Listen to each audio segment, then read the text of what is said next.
मैं आपकी प्रोफाइल पढ़ रहा था तो उसमें एक बड़ी इंटरेस्टिंग चीज़ लिखी हुई थी, ये पास्ट लाइफ और रेग्रेशन थेरेपी भी करते हैं। जी। ये मैं थोड़ा जानना चाहता हूँ। पहले तो मैं ये मुझे जब इसके बारे में पता लगा था तो मुझे ऐसा लगता था कि हमें पास्ट लाइफ में जाना ही क्यों है। मतलब आप मेरी चीज़ को समझिएगा और उसके बाद फिर उसका उत्तर दीजिएगा कि हमें पास्ट लाइफ जाने की ज़रूरत ही क्या है। कल को मान लो कि मैं पास्ट लाइफ में गया और मुझे पता लगता है कि मैंने क्या क्या कांड किए हैं, उसमें मेरा माइंड तो और ज़्यादा डिस्टर्ब हो जाएगा। फिर पास्ट लाइफ रेग्रेशन और आगे भी ये रेग्रेशन जुड़ा हुआ है, पश्चाताप क्यों करने की ज़रूरत है, इसको कारण क्या है?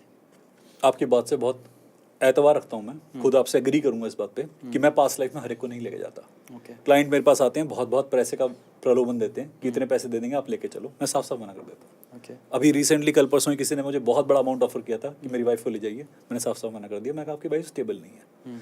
पास्ट में जाना तब उपयोगी है जब प्रेजेंट को आप खंगोल चुके हो। जब तक किसी को अपने प्रेजेंट के बारे में कुछ नहीं पता, सामने रखा तौलिया नहीं दिखाई दे रहा, इन्हें पास्ट प्रेजेंट फ्यूचर कैसे दिखाएंगे? सही बात है।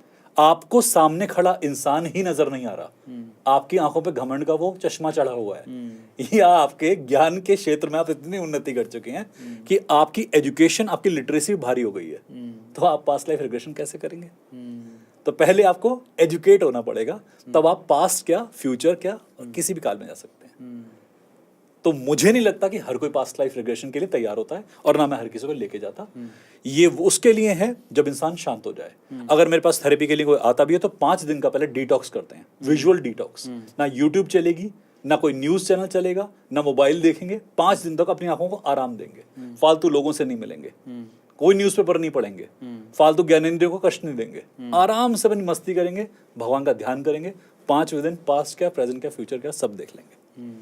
पर ये जरूरी तब है जब प्रेजेंट के अंदर कुछ ऐसा हो जो अनउत्तरित हो, अनआंसर्ड हो, तब हम पास की तरफ चलते हैं। नहीं तो दिमाग हमारे पास को लॉक ही क्यों करता, अगर वो इतना रेलेवेंट होता।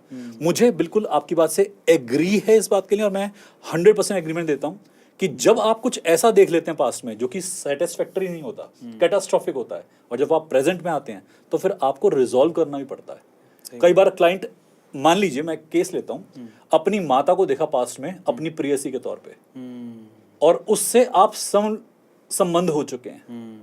अब आप कैसे भुलाएंगे उस मेमोरी को? अपनी माता को माता कैसे मांगेंगे वापस आते हुए? अब तो आपने संबंध की गरिमा भंग कर दी ना। तो इस गरिमा को बनाना बड़ा मुश्किल होता है। तो मैं इसलिए मानता ही नहीं कि हर व्यक्ति पास में जाए। कई बार हम मना कर देते हैं और लोग बहुत बुरा मानते हैं कि सर आप इतने अहंकारी हैं कि हमें लेके नहीं जाते। मैं कहा भाई मैं अहंकारी नहीं हूँ, मेरी औकात नहीं है, किसी और के पास चले वो ले जाएगा।